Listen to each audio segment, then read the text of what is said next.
Halayim Nayahal Bashim Yahushai Bahashim Rakakwadash. Alright, so this is Judges 19 and 22. 19 and 23. And the man, the master of the house, went out unto them and said unto them, Nay, my brethren, nay, I pray you, do not so wickedly, seeing that this man is come into mine house, do not this folly. So folly is Nabala.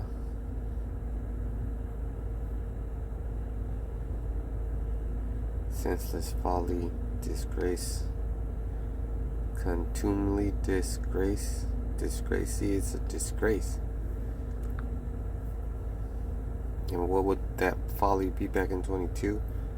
Now as they were making their hearts merry, behold, the man of the city, certain sons of Belial, beset the house round about, and beat at the door, spake to the master of the house, the old man, saying, Bring forth the man that came into thine house, that we may know him.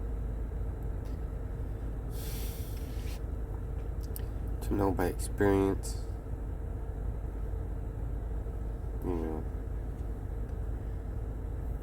to when you know your wife is, when you go into her, become revealed, and that means you gotta make it naked, right? To know. So that's definitely a bad thing, right?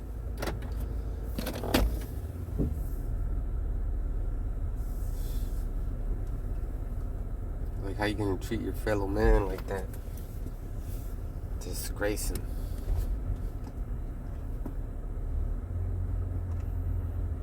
So that act would be frowned upon. And this is for the pedophiles that like to get with boys. You're disgracing those boys. It's not a good thing that you're doing. You're perverting.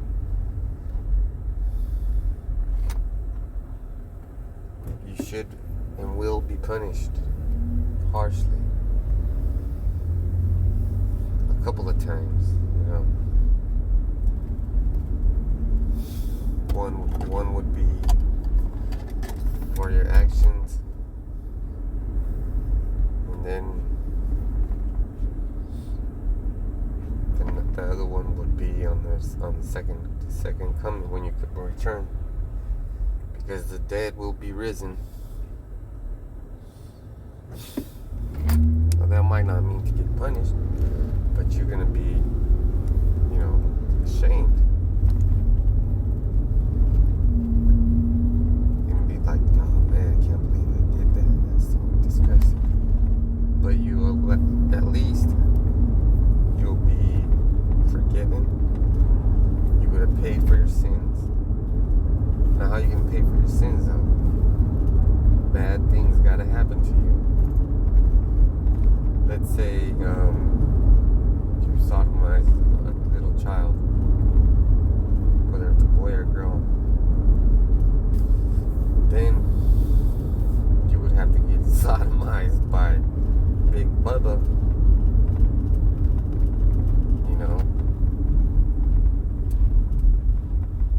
at the prison house.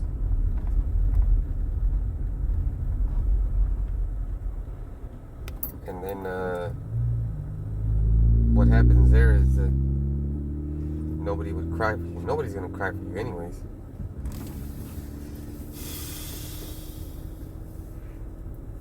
Because you're not supposed to be doing that. Just like nobody's crying for the house of Israel and the house of Judah, because we're getting jacked up in the spirit. Physically, Because the spirit is in your body and it wears you down, where it gives you energy.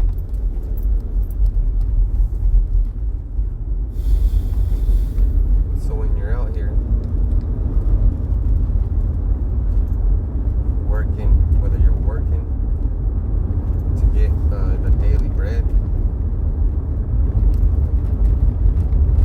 or working on your scriptures, doing your time, you gotta do time.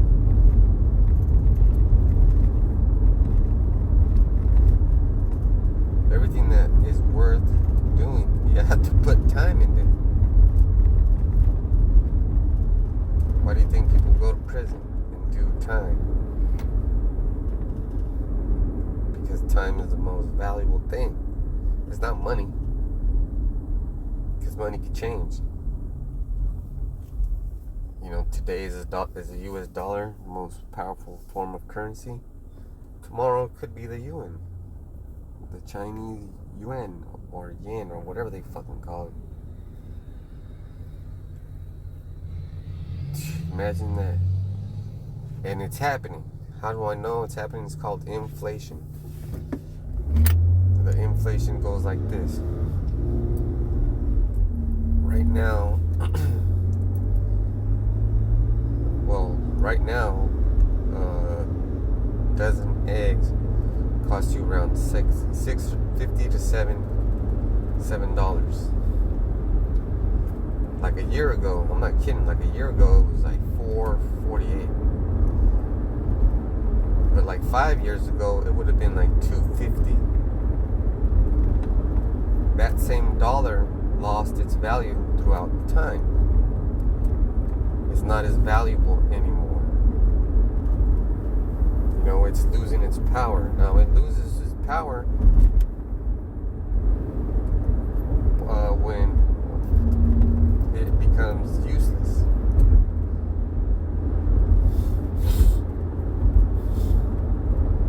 So right now, it is getting to the point where it's useless. Like if it gets to the point where eggs are $10, oh shit. People won't be fucking eating any eggs. And that dollar will lose power and it won't have any hold, and the fucking debt will go sky high. And then it will fucking crash. And then they'll have to make a new form of currency. That's why they see BDC, I believe it is called. Are going to have that digital currency in place because it's going to turn into a digital marketplace run by metaverse technology.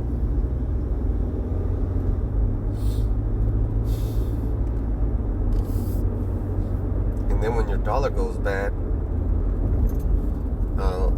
the law enforcement doesn't have any need to work because they're going to be defending themselves. They got shit people want. And that's when wickedness comes up like this. You know, it's going to happen.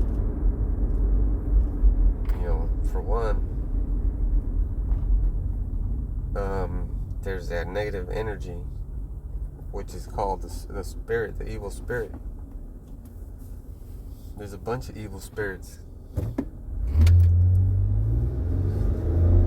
But they all have to do their job. You know, they have to, how did you say? Avenge. Well, first of all, they started the wickedness with the Cain's line, Esau's line, then it went to reincarnation of Esau's line. And then what makes evil so bad is that the righteous choose to do it. So that's what it means to have a choice, that you decide that you want to do wickedness, which would be folly.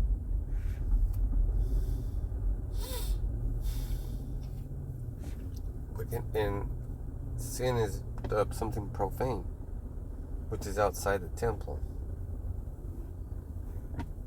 So just imagine that.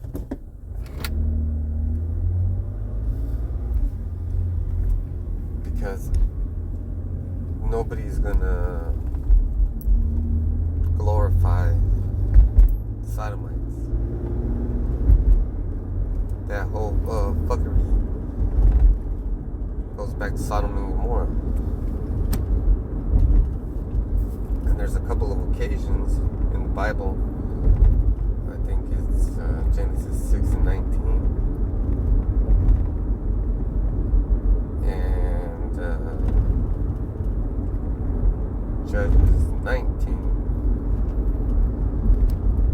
Where a group of men decided that they wanted to rape somebody. Now, the question is it a good thing to do? Is it folly? Of course it is being explained as folly right now. There's nothing productive about it. When you start having men get with men, then women will get with women.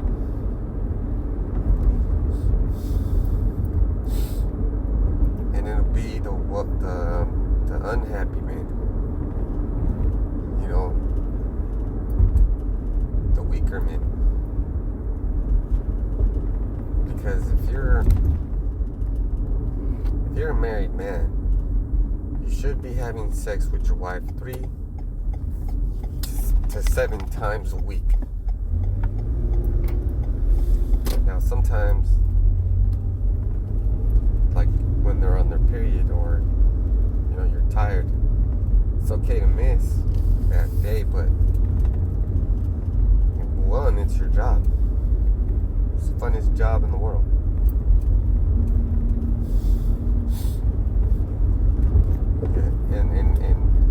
And when you do that, you're giving her what she wants, and then she'll give you what you need.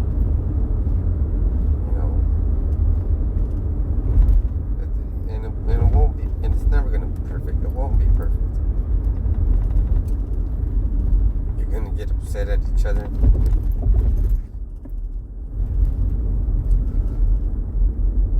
But the resolve is you make up. You have to have makeup love making session. And then you bury the hatchet. But you cannot forgive adultery. Don't do it. If adultery happens, just dismiss her. Get that divorce. And you know what I'm noticing? That there is a lot of white women with Hispanic men.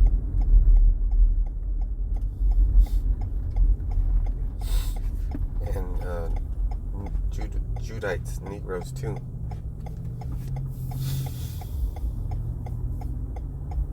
Don't see them with their counterpart. And there's that's not good.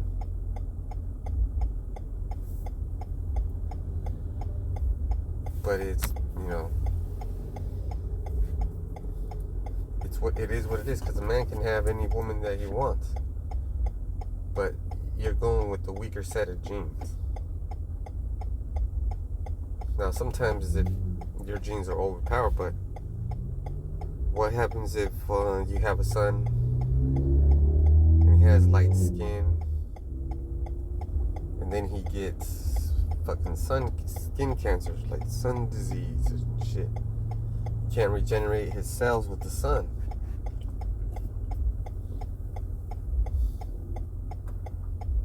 Vitamin D helps you, like it gives you bone density, like it helps your bone cells. It warms you up too.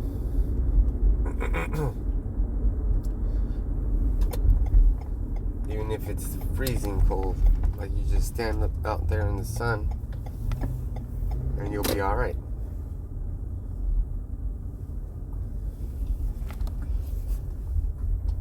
so now I'm here at my destination.